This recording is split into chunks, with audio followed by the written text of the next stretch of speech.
muted. I'm muted because, of course, I always do that. I hit the little mute button, and then I forget that I hit the little mute button. So yeah, that's awesome. I love when that happens on the playback, and you've got like, I don't know, a minute of me talking. But yeah, all right. So what's up, John? John's in the side chat. We got a couple others here. Yeah, I don't need you to call me, John. I don't need you to call me. A couple others here, and hopefully more will join and more will watch on the playback.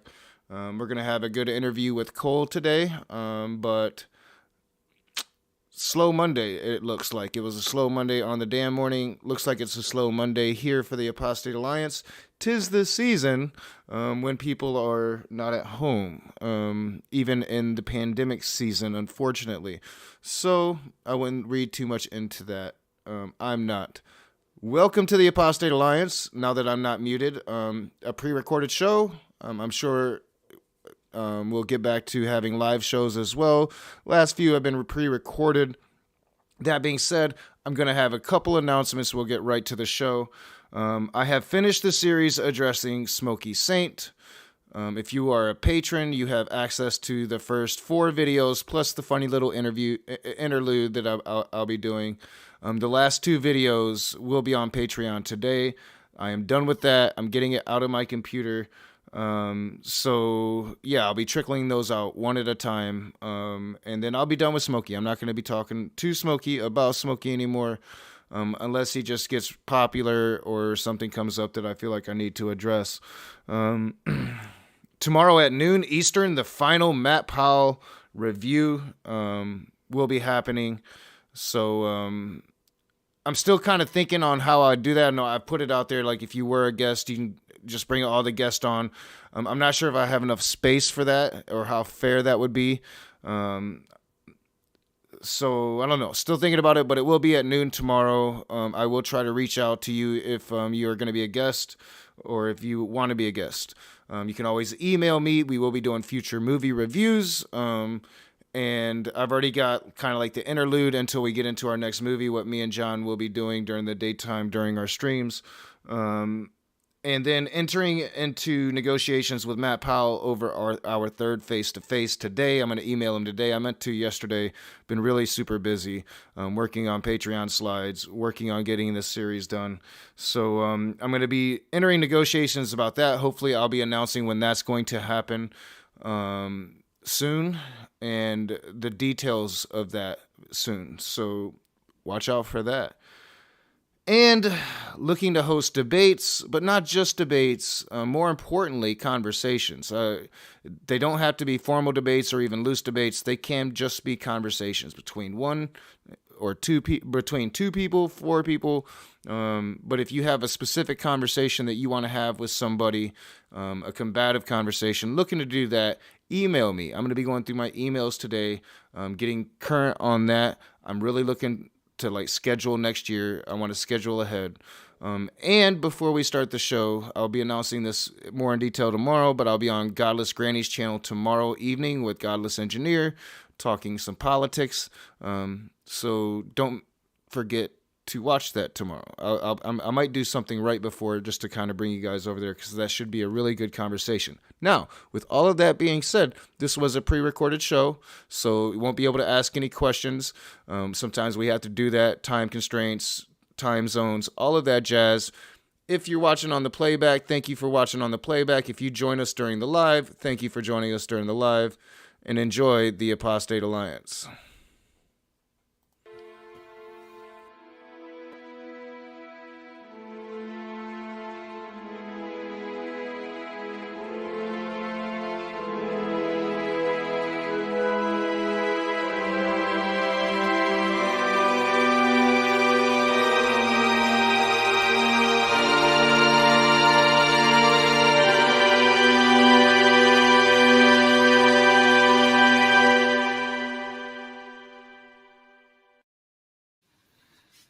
Hello, and welcome to episode number 30 of the Apostate Alliance with your hosts, myself, John Peterson, and Faye the Most Gracious. We're joined today by Coel, Actually, a friend of Faye's, as is usually the case on this show here. I'm amazed at how many people Faye knows. And actually, Faye used to do another show with Cole called Out of the Fold. And Cole says you can still find that on YouTube if you put that into the search engine. Now I've dropped the ball again today, and we're not going to really talk about any news stories right now. Faye was saying last time that there's really not a whole lot going on in the news. Maybe that's because of the time of the year, or maybe because of the COVID going on. But if the COVID is stopping fundamentalist Muslims from doing nonsensical and violent things, then let's keep the COVID around for a while. But I don't know why that would be something you would wish for. I don't know. I don't know. I'd be willing to live with the COVID for a while if it kept fundamentalist Muslims from throwing gay people off of roofs. I guess that's what I'm saying. Like some of the horrible stories that we've talked about to open the show up in the past. So.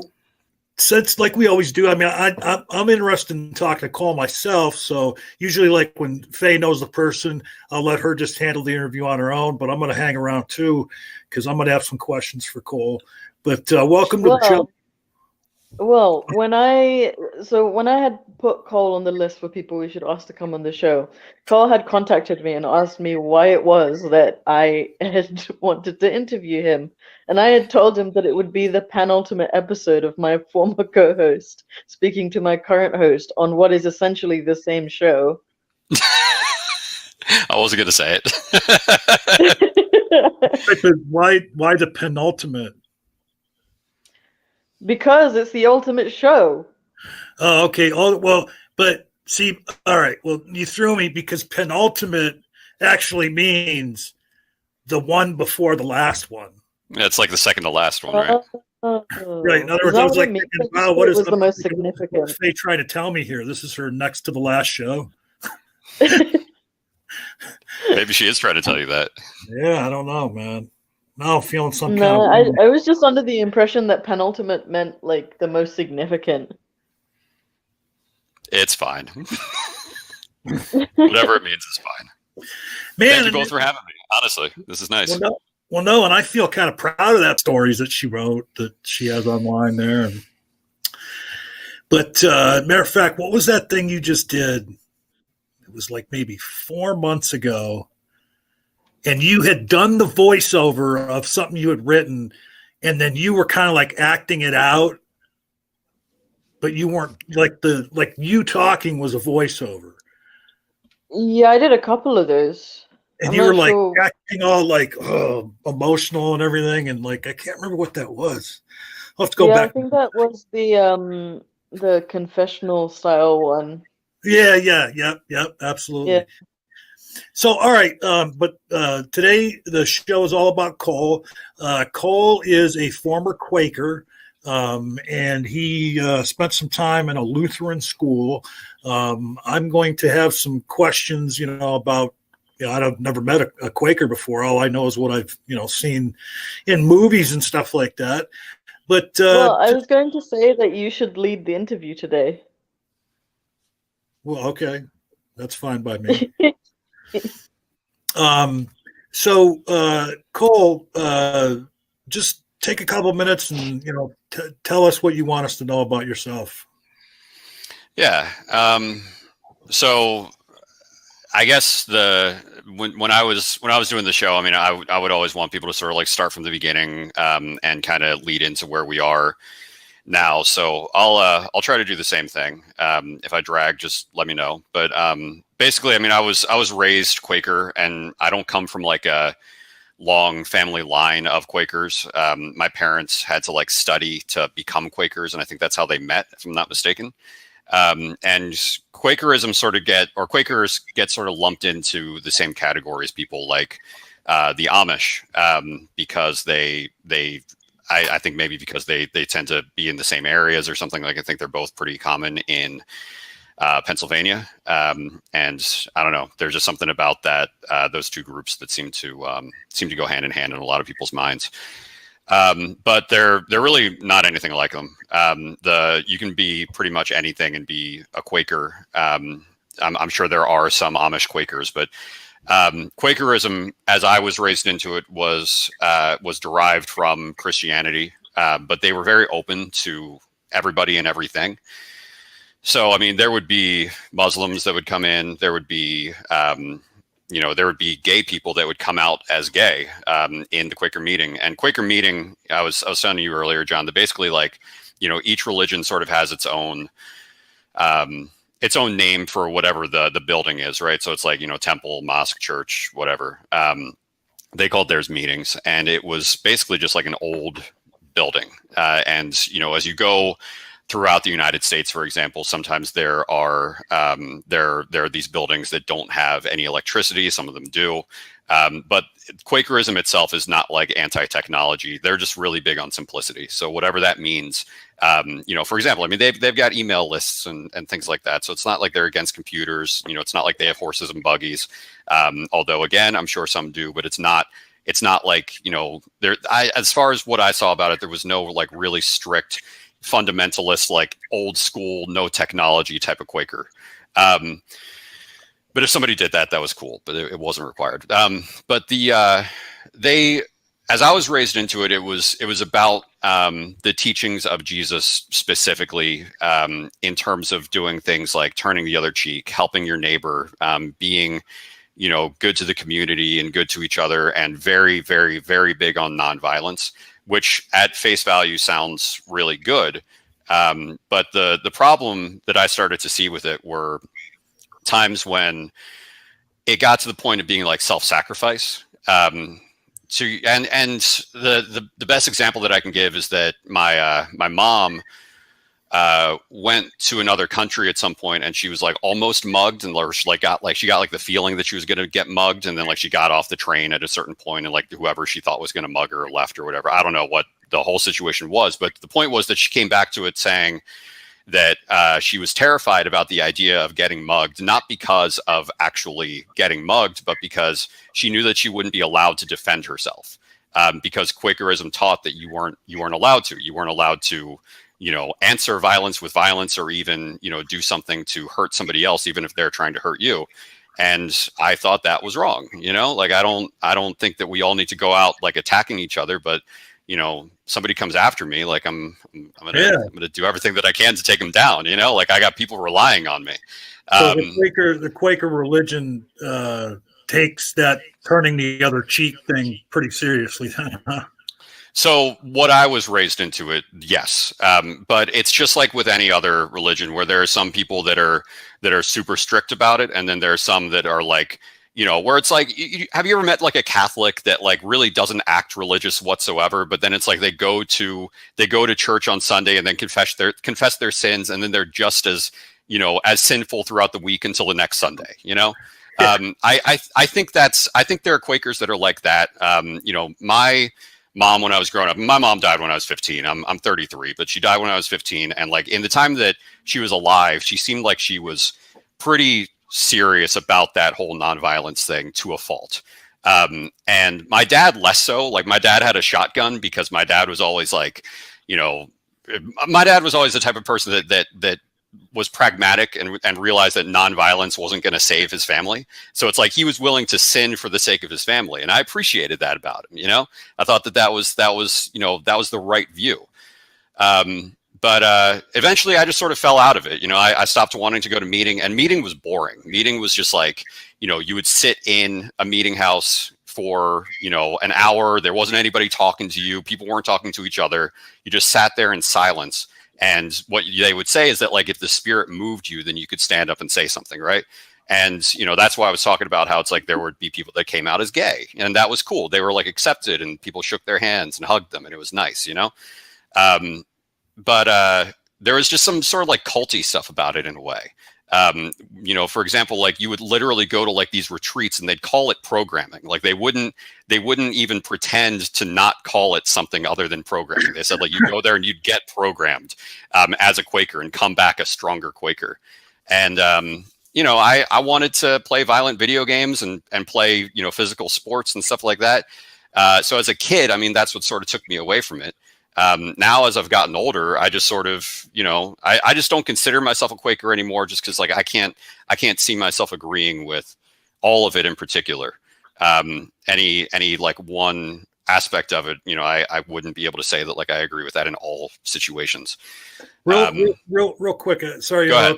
No, but I just wanted to ask a question or two here before we get too far past it, because I'm still absorbing the nonviolence thing. I mean, so like you won't find a Quaker that like if they were to go in the armed forces, they would have to be a conscientious observer. Or conscientious objector. Yeah. So there were a lot of Quakers, or a lot of people that became Quakers during the Vietnam War as a way of, first of all, just not fighting, but also because they were like, well, I'm a Quaker and I don't believe in this war, so therefore I conscientiously object. At the same time, though, I'm sure there are a lot of Quakers that join the military and become doctors, become medics. Right. Yeah, you can still help out like the soldiers and stuff, but you're just not going to carry a gun and try and kill people as a conscientious objector. The other thing that I want to ask, so if a Quaker did use violence to defend themselves, is that something that they would consider heretical? Like, would there be any repercussions for the person from the religion for doing that? Not really, because there aren't really these like there aren't really like these high-ranking members of a meeting. There are certainly people that I feel like they called them elders, but I could be wrong about that. I could be getting it conflated with Jehovah's Witnesses. But there were just these people that were like the old school people of the meeting, people that have been part of that meeting for 25 years, and they would take issue with somebody doing that. But at the same time, and we're talking about like 5 people out of an entire meeting of maybe 30 or 40, and chances are a lot of people in that meeting house would be like, yeah, I mean, you got to defend yourself, and at the same time, then there are the more fundamentalists that would have, just sort of ignored them when they came to meeting and pretended that they weren't there. Wow. As a kid, did you get into any fights in school? I didn't get into, so I'm 6'2", and I'm like almost 200 pounds. I mean, I'm like a pretty big dude. So it's like, I didn't really get a whole lot of people like messing with me or anything like that. But I had a bully when I was in like 7th grade, I think. And he kept like pushing me over a lot. And I was just like, at the time I was smart enough to just sort of like wait for my opportunity. Right. He kept doing it. And then one day he tried to do it around like a whole bunch of people. And I stood really strong so that he couldn't push me over, and it worked. And then I pushed him over in front of, like 30 people, and, he got humiliated, and he was like, well, I didn't know you had that in you. And I just sort of like walked away. That was really the only time that I ever like got into a fight, but like I knew how to handle it. And my dad thought that it was great that I did that. I don't really remember what my mom thought about that. So, you had told me before we started, we were talking about, a few things that very early, you said you're 30, what now? I'm 33. 33, and that you haven't been a Quaker for 20 years. What caused you to set that Quakerism aside? I didn't agree with it. I didn't.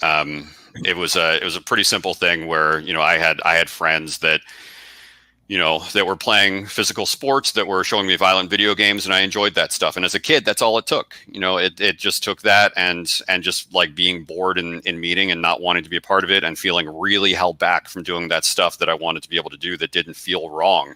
I didn't want to play violent video games and then go up and, shoot somebody. I just wanted to be a kid, and I'd go to these meetings, and I was pretty hyperactive, and I wanted to be able to just sort of like talk to people and move around. Actually, at the time, I think Christian churches were more appealing to me because they seemed more active. They seemed like there was at least something going on. There was somebody talking, whether I agreed with it or not, about something, rather than just people sort of sitting there. And most of them were significantly older than me, and none of them were my age. So, that, and then, just realizing that I did want to defend myself, that I didn't agree with that view of like total nonviolence 100% of the time. I do believe in being able to defend yourself. Absolutely. So Quakerism and Judaism have one thing in common, where it's that it doesn't matter if you believe in it or not, you're still considered that thing. If you're born Jewish, you're always Jewish, whether you call yourself Jewish or not. Quakerism's the same thing. If you're born a Quaker, then you're always going to be seen as a Quaker to other Quakers. So I haven't considered myself a Quaker for about 20 years. However, I could walk into any Quaker meeting, tomorrow, and they'd be like, welcome back. Wow. I mean, and so you decided this when you were 13 years old. I mean, many 13-year-olds would have just gone with the flow and, oh, this is what mom and dad are doing, I'm going to just keep doing it. And, there's many people that are Christians now as adults because they, were affected by the indoctrination when they were a child. And here at 13, you're analyzing it and, through your own reason, deciding that you don't agree with it and don't want to do it anymore. I mean, is that just how you were at that age? Were you kind of ahead of your years as far as that goes? I mean, it's pure luck, man. I'm not really all that I'm not really all that intelligent. I happen to be a pretty creative guy and have my mom, for being a fairly fundamentalist person when it came to Quakerism, was a painter and a stained glass artist. And my dad's a musician. He's a musician in the same way that I'm a musician, where it's like I have a guitar and I play guitar, but we do other things as far as our careers go. But I think being raised in a creative environment, it's hard to not think about things that are a little bit beyond yourself when you're raised to be creative and by creative people, especially when they're sort of hippie-ish as well. So yeah, I mean, it's I just got lucky. I got lucky because if I had been raised into another family that was exactly like them but maybe wasn't creative, then chances are I wouldn't have thought about it as much as I did. And had I not gone to a school where there were people that were doing things that weren't particularly Quaker, then chances are I would have just again just gone with it and not known any differently. But I happened to be in environments where I was surrounded by other things. Yeah, that seems to be a key theme in a lot of religions is, don't think about it too much. You might, So we also mentioned at the top of the show, so you decided that you weren't a Quaker, but then you said you also spent some time in a Lutheran school. Yeah. So I, in the middle of 8th grade, my parents took me out of the school that I was going to, and the school that I was going to was a Quaker school. But I'll be honest, I'm a private school kid, and there are a lot of these Quaker private schools all throughout the country, and a lot of them are really, really respected. Like if you actually look them up, there are a ton of them, and they're really highly respected. Like they're prep schools, and a lot of them prepare people to go to colleges like Ivy League schools. It's crazy. But I wasn't one of those kids, man. Like I wasn't one of those kids that that wanted to do that. I got a lot of respect for people that go to places like Harvard, and it's been something that my dad had to accept, that I didn't want to go to anything other than a couple of years of community college because he went to Princeton. But I got taken out of the one Quaker school that I was going to in the middle of 8th grade. And for years, I actually thought that I got expelled because I plagiarized a paper. And I really thought that I actually got expelled and kicked out of the school. A couple of years ago, my dad told me that he made the conscious choice to take me out of that school because it wasn't good for me. Like I was not succeeding, and it just, the way that they were teaching wasn't good. But the decision that they made as far as where to send me wasn't great. They sent me to this Lutheran school where I had to wear a uniform all the time. Everybody had to have a certain length of hair and, stuff like that. And it was kind of funny because being raised Quaker, you're actually taught to, you're taught this thing called speaking truth to power, which again was a pretty common saying in like the 60s and the 70s. And a lot of people associated that, and don't quote me on this, but a lot of people associate that with Martin Luther King too. Like I was always raised to appreciate people like Martin Luther King a lot, and I still do. But speaking truth to power was a big thing, and it meant that it meant a combination of like knowing when you're right and standing up for it, and also not being afraid to tell the truth to authority. And I remember when I was at that Lutheran school, I had my perspective of Jesus. You know, I had my perspective of what Jesus was like. And I didn't think that there was a like judgmental bone in Jesus's body. Like I thought that Jesus was all about, you know, like not keeping people away, but bringing people in. Right. And so there was this one time when I was in high school, where this teacher in health class, he was talking about, I'm originally from Baltimore, Maryland, and Baltimore's got a really big drug problem. And there are these things in Baltimore where you can go to these like government run facilities, and you can trade in your dirty syringes, your dirty like heroin needles for clean ones. And it's a great program because it's super simple. It's just like, you know, they're trying to do anything that they can to keep AIDS away. And it doesn't solve the problem, but it helps, you know?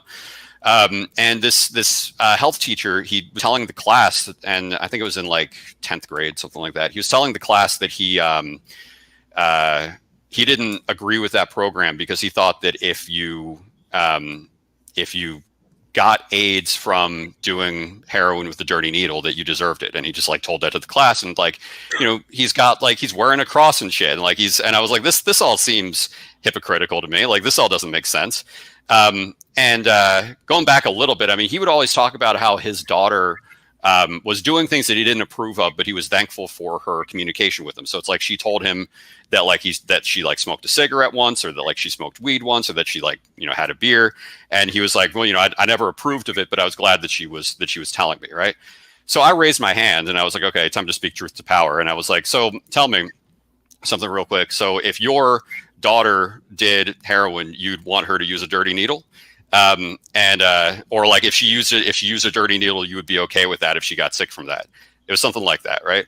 And he said, I can't answer that question. And I was like, okay, so I'm just not going to listen to this guy for the rest of my time here, because like he doesn't actually believe what he's saying.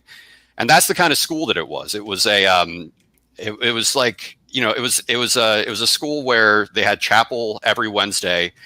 And there's this one chapel where the religion teacher had a sermon one time that was literally about how if you're gay, you're going to hell.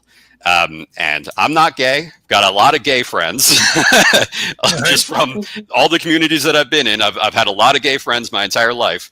And this was fucking unacceptable, you know? Again, it didn't even seem Christ-like to me. I was like, come on, you know, this is like, you know, Jesus once again was the guy who, like, when there were people outside the church when he was preaching, you know, and there were people inside that believed in him, but there were people outside that weren't sure about him yet. Jesus said, let them in, you know, and you're saying the exact opposite, kick people out. And like, you know, you're telling them that they're going to go to hell. Anyway, that's the sort of school that it was. And I don't know why I was sent to that particular school. But again, I mean, graduated from it 15 years ago. I'm over it, but it was weird. it was a very weird thing. And I think that pushed me further away from religion. John looks like this wasn't what he was expecting today. Well, no. And as a matter of fact, I was waiting for a break. I was going to say to anybody who's watching this, and you'll be watching it as a recording on our normal time, that if you're wondering why I'm being so fidgety and moving around, it's because I got my new standing desk a few days ago, and I'm not used to standing up while I'm streaming, and my feet are getting used to it. I started a new program and been walking 2 to 5 miles every day and trying to eat the right things and all that. And I figured, why not stand up when I stream? But nice. I noticed you unmuted there. Were you trying to get in, Faye? Did you have a question for Coel, or? No, I've heard all of the story, so it's kind of difficult to run an interview on it. Oh, okay, yeah, because you know Coel so well. So, all right. So now you go to that Lutheran school. Is that the school you graduated from, or did you move on to another school from there? Yeah, I graduated from that school somehow. I honestly don't know how. I think I had like the worst GPA of all time, but yeah, I graduated. And that school definitely pushed me further away from religion rather than actually making me believe in something more. No question. And did you? So you decided you didn't agree with Quakerism. The Lutheran school certainly put you off of that. Yeah. Did you have any, like, in the interim there where you searched around for like some kind of spiritual meaning or looked at religions that might be better for you, anything like that? I thought it was either satanic or pagan for a little while, but that was largely because I mean, that was while I was in high school, so it was really just because I think I think I took an interest in it because it bothered them at that school so much. But no, I mean, I didn't end up actually believing it. I actually had a friend who like joined something that was sort of a cult, OCCULT, not a cult. And she invited me to it once, and I got really uncomfortable about it, and I didn't end up going. So, any interest that I had was swayed pretty quickly by not actually being as into it as I thought it was, and really just being angry. You're married, right? I am 7 years, and you just had offspring. And my question to you is, when you married your wife, did you get married in a church? No. Okay. My wife is Jewish, but she's like what we were talking about earlier, how it's like you're Jewish no matter what. I considered myself agnostic for a while before I actually just like decided that I was going to start really thinking about what I believed, and then after doing so, I realized that I didn't believe in anything. My wife was raised Jewish, and she traveled around with like different art festivals for a little while, which actually had a lot of pagans in it, which was kind of cool. So it's like there would be these super artsy pagan people doing different things about, whatever it may have been. And so it's like she took a little bit of that. And I liked that. I thought that was cool. We got married just outside of the house that we were living at the time. We both have this strong connection to nature, whether it's religious or otherwise. And that was really what mattered to us. Just sort of being in the world, being among the trees, breathing the air. So yeah, we didn't have a particular religious ceremony beyond the fact that her great aunt, was the one who officiated it, and she's sort of into Wicca. But like she was just sort of. It was actually really quick. We got married like 2 days after we decided that we were going to get married. So wow. We were just sort of like, she's there. Let's do it. And it was great. Yeah. Well, there was no breaking of the glass and shouts of Mazel Tov done at your wedding. No, but that would have been fine. We didn't do that though. So that always looked fun. We were talking a little bit before the stream. Now you were saying that you don't particularly believe in anything now, that you've decided that, I mean, I don't know how you would categorize it, but it sounds like the way I feel is that, any claims of there being a God is just pretty much hogwash in my mind. I can't prove that, but that's just how I feel. But you did mention that you don't necessarily identify as an atheist, but just basically as a non-believer. Yeah, I'd say that I'm non-religious. This might sound lame, but like I really like the YouTuber Markiplier, and he was talking about it one time. Somebody asked him if he believes in what he believes in, and he actually said, like, I don't consider myself an atheist, but I'd say that I'm non-religious. And I was like, yeah, that's exactly how I feel about it too. I went through a pretty aggressively atheist phase for a little while, where I was like, just anything having to do with God is just wrong, and now I don't feel that way. After doing the show, the point of Out of the Fold was that I wanted to try to humanize people that had left religions, and I feel like I accomplished that, and I really enjoyed that. Faye had one of the most incredible stories I've ever heard about somebody standing up for what they believe in the face of a tormenting family, and I heard these stories a lot. I had a ton of respect for these people that were doing this stuff. But eventually I think I stopped caring about what people believe. I stopped caring about people's religion overall. And I remember that there was one time when I was doing the show where I put on Twitter just a question of how do you define God?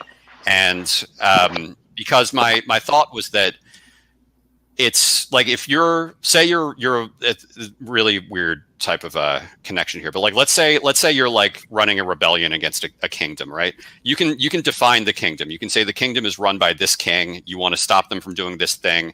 That's it. Like that's what you want, right? People were saying that they didn't believe in God, but they couldn't even define what God was. Religious people had something of a definition for it, and some of them I was like, okay, that's a good definition, whether I agreed with it or not. Some of it was just like, the God of the Bible or the God of the Quran. I'm like, okay, fair enough. Like, that's what you got. Some of them were just like, God is the thing that connects us. God is nature. God is math. God is whatever.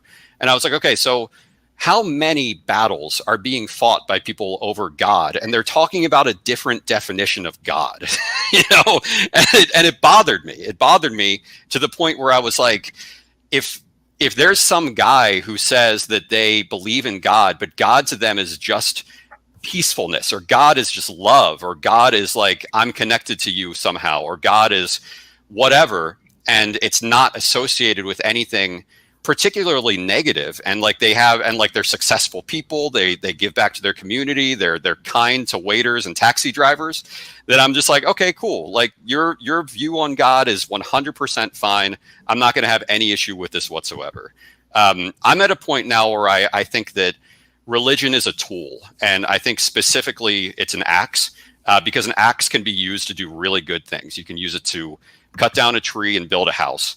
And you can use it to murder somebody. I think the people that use axes to murder people are using an axe wrong, just like you would with religion. That's all.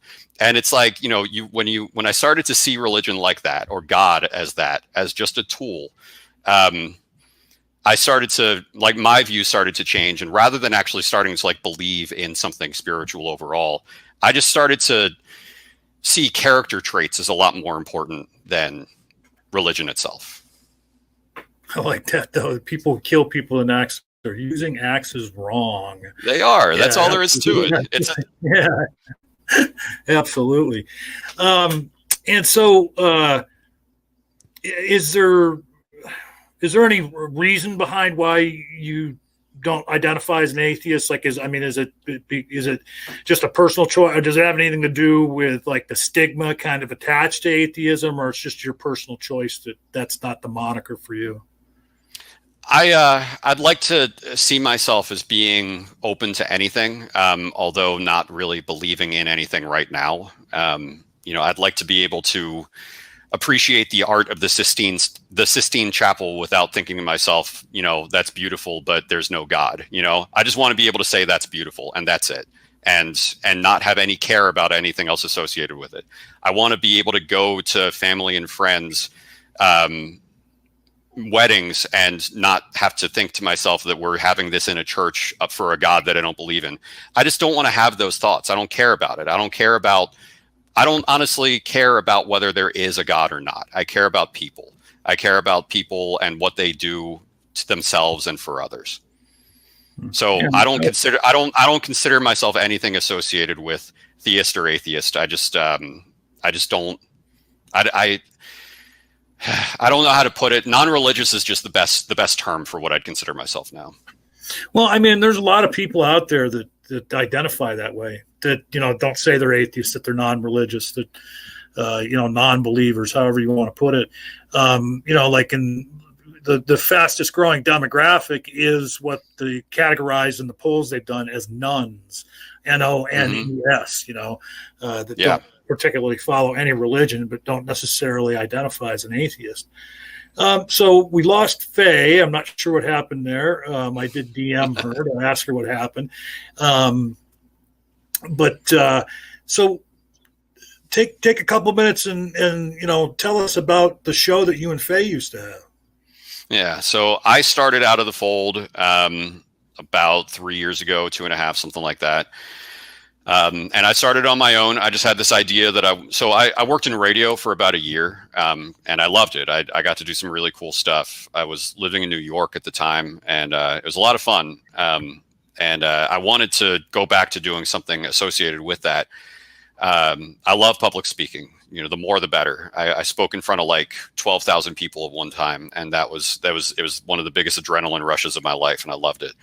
And I was like, okay, so I want to do something like that again. And, but I was like, podcasts have to be really authentic. And I knew that I wanted to start a podcast, and I was like, so what am I really into? Like, what's something that I can speak from the heart about? And, at first I took an interest in the world of, ethical hackers. I've always just thought that what they do is fascinating.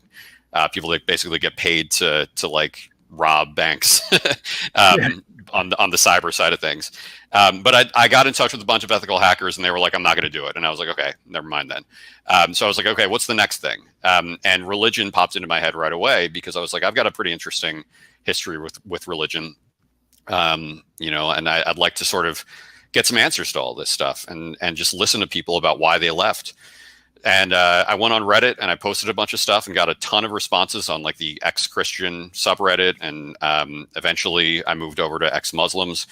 And that's how I got led to Faye. Faye came on the show and told me her story, and I was really moved by it and kept interviewing more ex-Muslims.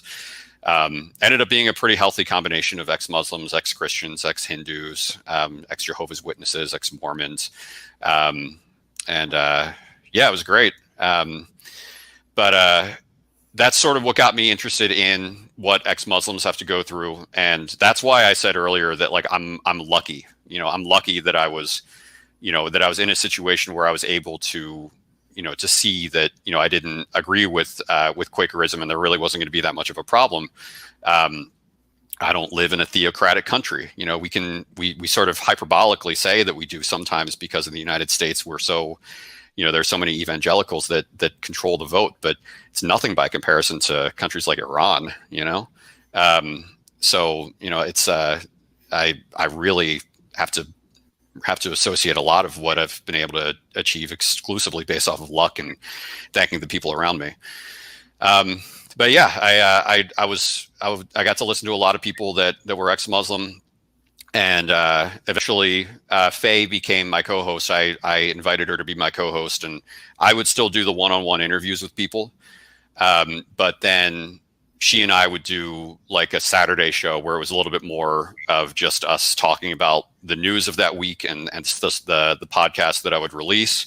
It was just sort of two people talking and having a conversation. It was great until I sort of decided that I couldn't authentically do it anymore, because I couldn't say like 100% that my heart was in it still, with my newfound belief that that maybe religion isn't necessarily the problem. Well, I mean, it's just that, you can look at a lot of situations where religion's not necessarily the problem. It's just like specific dogma and specific people in certain religions. Like I would say the vast majority of Muslims around the world are just people that want to live their lives and wouldn't begrudge other people living their lives. But then there's that faction of fundamentalists that are in every religion. And I was just, we could talk about how non-believers or atheists are treated in the United States or other westernized countries, but it's nothing compared to some of these fundamentalist Muslim countries. I mean, you could, for being a non-believer, you can be killed. There's some Islamic states where you can be imprisoned for not believing. Agreed. And I don't mean to take anything away from them, by the way. They should keep doing exactly what they're doing, and I will have their back for it too. But I personally, I would be being dishonest if I was saying that like I 100% think that like Islam is the problem with Muslims, for example. Like I think that, but there are people that have been through such horrible shit because of Islam and because of what these countries have done with Islam, that I would never stop ex-Muslims from speaking out in the way that they're speaking out. One of the things that I learned from doing the show was that I'm firmly of the belief now that people leave whatever religion they were in with as much aggression as was put on them when they were in the religion. It's like a rubber band, you know, you pull it back, and as soon as it goes off, it's going to go off with the same amount of, bounce back, whatever you want to call it. So, you know, if you have it shoved down your throat and you see your friends die and things like that, dude, I mean, I would be an idiot to tell those people to shut up about the fact that it's not religion that's the problem. It's like, dude, like let them let it out, man. Let them say what they got to say. And I'll defend their right to say it, and I'll defend them for saying it. But I wouldn't be able to do it all the time or as often as I was doing it, because I think ultimately the goal needs to be to almost make religion not a big deal. And that's like the heaviest blow that you can actually deal to religion, when you actually stop talking about it. And it's like, you just sort of, when you make it almost not important, you've actually dealt like a killing blow to religion itself. Yeah, I mean, I've often said too, I mean, I wouldn't necessarily want to eradicate religion. I mean, I think there's certain people that need that, even if you just look at it as like a self-help program or a coping mechanism. I think that there's a lot of people out there that would be crushed and would, maybe be different people if it was shown to them that there is no God and religion's nonsense. I mean, I often get angry or I give blowback to atheists that want to say that religious people who believe in God are, mentally ill in some way, and I say to them, I say to them, look, I only encounter atheists online. Everybody in the real world that I associate with, they all believe in God, and they are certainly not, people with mental health issues. I mean, I said to them, when you make that pejorative claim about all religious people, you're talking about my family. Right. So, right. Right. Exactly. And one of the other things that I realized as I was doing the show, I had this moment, right, where I was like, okay, I'm online right now. I'm talking on Twitter to a bunch of people, and we're attacking religion and we're defending our lack of belief. And I'm doing so sitting in a house that was probably built by a group of Christians, that's right next to a road, and the roads were paved most likely by Christians. The phones themselves were probably built by a combination of Christians and non-believers, probably developed by somebody who wasn't a non-believer. But I'm also, at the same time, I'm an IT recruiter. I'm a recruiter for the IT industry. It's a pretty healthy split in IT of people that are religious and non-religious.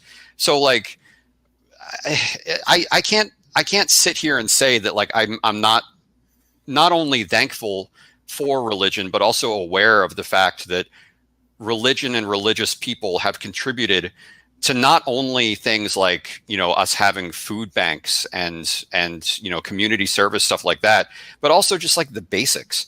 If I wanted to completely eradicate religion from my life, I'd have to just like build my own house, live in the woods somewhere, and I don't have time for that. Yeah. I can't do all that.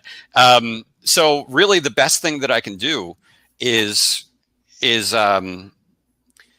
create help to create a world where we can all live together.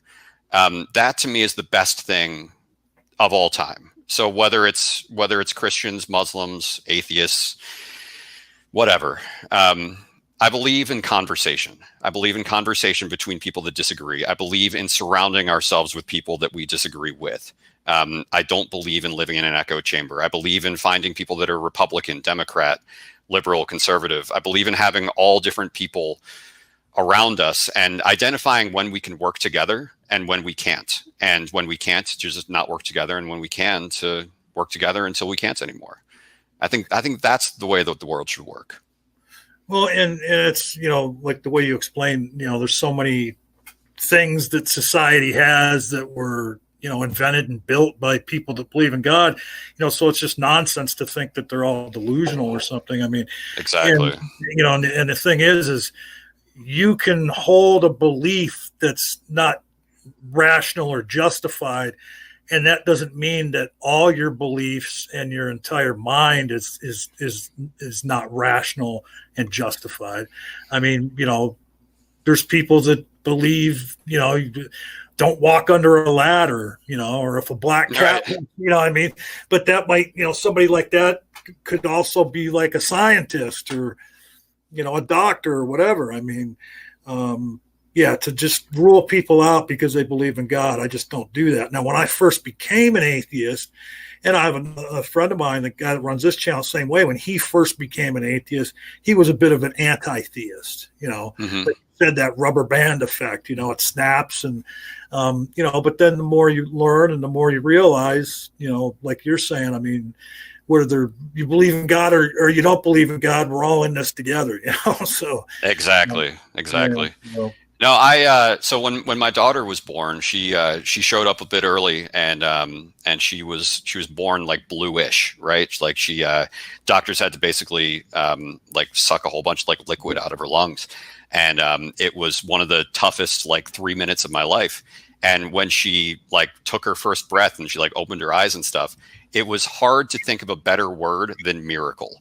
And like I was like, but and I wanted to, and I was so glad that at that time that I had the belief that I have now. That's not that, like the word miracle and referring to her as like a blessing didn't have the same connotation to me as when somebody says that and they are religious, but like I like the words. I like the words in this context.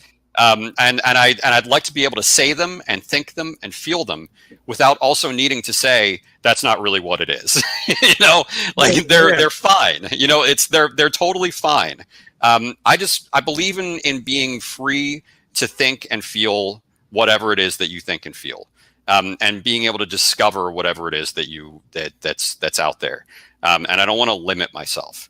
And that's, I don't know what. That's why I think that like it's kind of hard to call myself whatever anything anymore. But non-religious seems to fit the best because it doesn't stop me from being able to appreciate something. I mean, you talk about the vernacular. I have been an atheist for over 20 years, and I still say, catch myself saying, "Oh my God," or I say "Oh my God" all the time. Yeah, I love Jesus Christ as a swear word. And like, or somebody I've even, somebody sneezes, "Oh bless you," I mean, all the time. It's in there. It's in your head. Yep. I mean, like we've talked about, I guess the guests on this show, and I've asked the question, is there anything that you miss about, when you were a Quaker, when you did believe?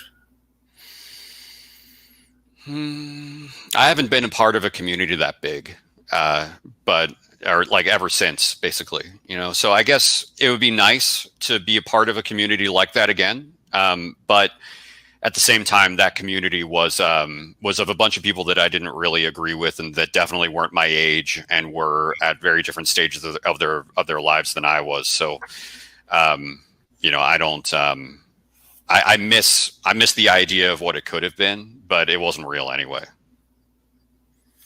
Well, and I mean, it's kind of the answer I give to that question is like, I miss like the fellowship part of it. Like, It was always fun to see everybody on Sunday. And then oftentimes, a few times a month, there would be like a potluck dinner down in the basement afterwards. And that was always fun. So, but yeah, it's hard to, you might miss something like that, but it's hard to say you would go back just for that because you don't believe in all the other stuff, so.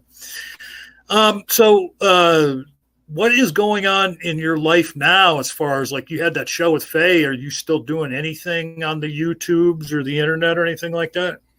Not really. No. I go by a different moniker on Twitter that I'd rather not share. I just I think it'd be kind of funny if people know that sometime that they're talking to somebody that they might be talking to me or they might not be.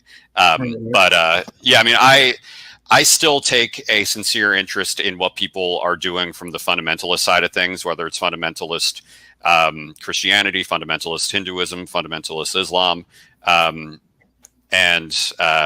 like the culty type of stuff. I still take a profound interest in cults. I think they're fascinating. The stuff that's going on with Trump right now is especially culty to me. Trying to communicate in a what's the word? In just sort of like a reasonable way, where we're trying to just sort of find common ground with people that believe in the QAnon stuff has been a real challenge. But I really, really want to find common ground with these people. So, I'll do stuff like that, where like I try to consciously find people that I disagree with, and have conversations with them that allow us to share what we believe without also having to say that we having to concede something that we don't want to concede. Like, I don't think we all need to agree with each other, but I do think we need to find things that we can work together on. Yeah, there's certain people it's kind of hard to find common ground with them, but it boggles my mind that evangelicals support Trump so much, because he's he's just such an abysmal human being, and he seems to be antithetical to anything that evangelicals believe.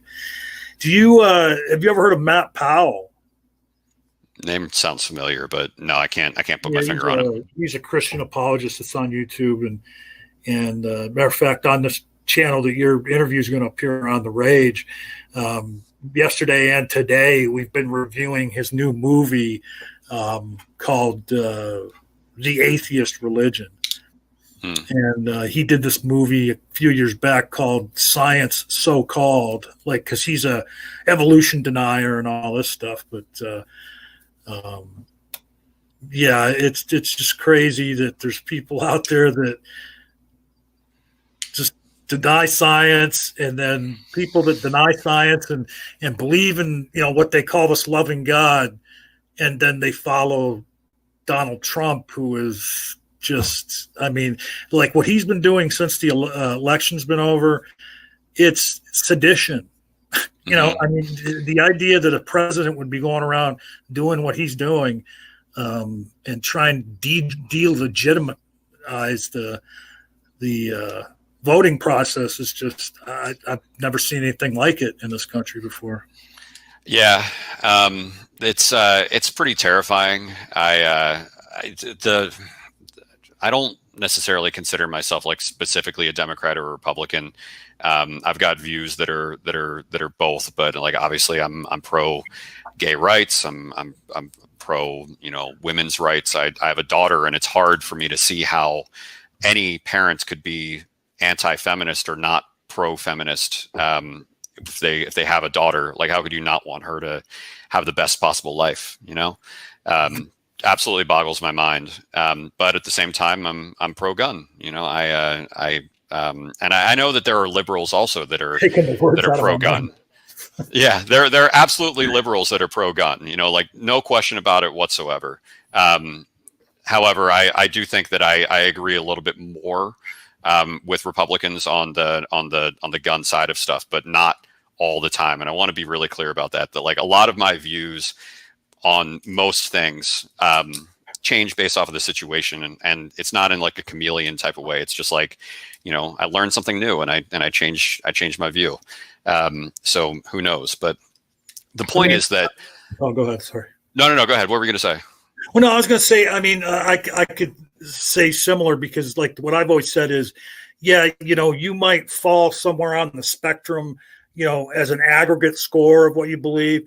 But that's what I am. I'm liberal of an aggregate score, because just like you, yeah, right, okay, that fits. Just like you, there's things from the other side. I agree with you on the gun thing. Yeah, there has to be common sense gun control. But in my mind, and I've said this to people, is people being able to have guns, unless you change the Constitution, is sacrosanct, because it's in the Constitution. It says, so you'd have to like change the Constitution if you wanted to utterly get rid of them. And then also like another thing that would maybe put me more on the right, or something I agree with the right on, is I think the idea of hate crimes is sheer nonsense. Okay. Because to me, that's like you're setting yourself up to be the mind police. If somebody murders somebody, if somebody blows up a building or whatever, there are already laws against that and penalties for that. and now you want to add to it. Well, what was their motivation behind doing it? Like, I never understood that. So I think there has to be like really specific stuff to prove that somebody, like, for example, so like if we're talking bluntly about like what I think a lot of people think of when they think of a hate crime, it's that like a white person kills a black person because he's black, right? That kind of thing. Yeah. So like I think I think in that regard, there has to be a lot to like prove that that white person was racist and wanted to kill that black person specifically because he was black. I think that's what it is. I think it's just like, I think it's not enough in a court of law specifically. I think it's not enough when you just see white person kill black person. I think that that's not necessarily specifically a hate crime, but I think that when they can prove a hate crime, it's when they can, the guy's got manifestos, or the guy puts stuff on social media saying racist stuff. Well, right. And I'm not necessarily disregarding that type of evidence. What I'm saying, though, is if murdering someone is wrong and there's penalties for it, what difference does it make why they did it? You know what I mean? Why should there be like an extra penalty? Because killing a person is bad enough. You know what I mean? Murdering someone is that's pretty damn bad. But at any rate, you say you're not really doing anything on the YouTubes anymore. You mentioned earlier that you're a musician. Do you play out anywhere? No, not really. I'm really into programming right now. I do. I've been learning Python for a while. It's a programming language associated with a few different things. I don't really like web development, but I love what hackers do, and like ethical hackers, people that literally get paid to do this sort of stuff legally. So I've been taking some like online courses on stuff like that, and there's something about it. It works with the way that my brain operates. I wish I had started doing this like 20 years ago. So that's really where a lot of my mental energy goes when it's not around being a dad. Honestly, I love being a dad. This has been incredible. That's really been what I've focused on a lot. This is your first child? I have a son with my ex, but he mostly lives with my ex, so I don't have nearly as much time with him as I do with my daughter. The brand new daughter. Mm-hmm. I got to see her, folks. You missed out. He showed her to me and Faye. Beautiful, beautiful baby. Well, and we lost Faye a while back. I'm not sure what happened to her. I hope everything's okay. I DM'd her and haven't heard back yet. Probably connectivity issues. I'm sure she didn't leave on purpose because her buddy Coel was here. But I guess that's where we'll leave it. We kind of got away from Cole's story there and talking a little politics and shit, but that we do that often on this channel. Not necessarily on the show, but it was very nice talking to you, Coel. And I see a lot of things that we, as far as ideas and stuff that we might have in common. And I'm so glad that Faye suggested that we interview you. I never had talked to a Quaker before. And the thing that blew my mind most about it is like that nonviolence thing, not even in self-defense. Like I wasn't aware that. Well, so like I want to state that, I mean, that was my mom, and there were certainly people there that were very much of that belief, but I don't want to generalize or make any particular group like look better or worse, strictly based off of my experience. Right. But yeah, I mean, it wasn't an uncommon belief, and I have spoken with some Quakers since that have basically just said that like they don't ignore that, but they would accept it if they had to like hurt somebody in order to survive, but when they go to meetings, it's like when they talk about nonviolence, they talk about nonviolence as being the way to be.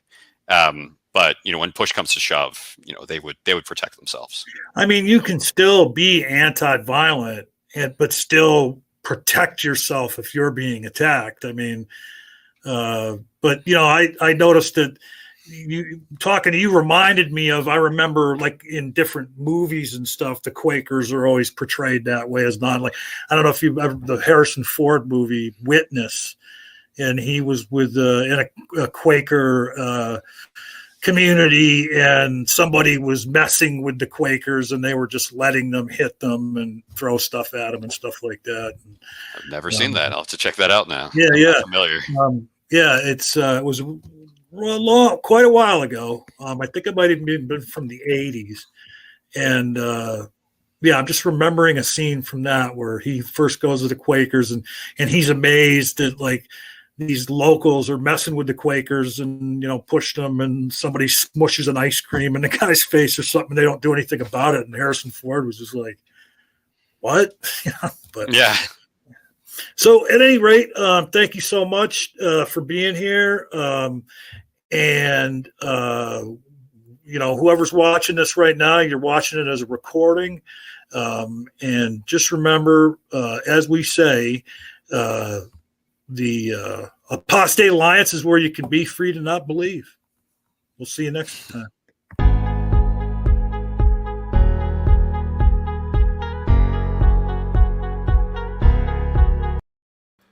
And I promised John that I would be ready for that, and here I am, like talking in the side chat, and totally not ready to stop it because he pushed the wrong button.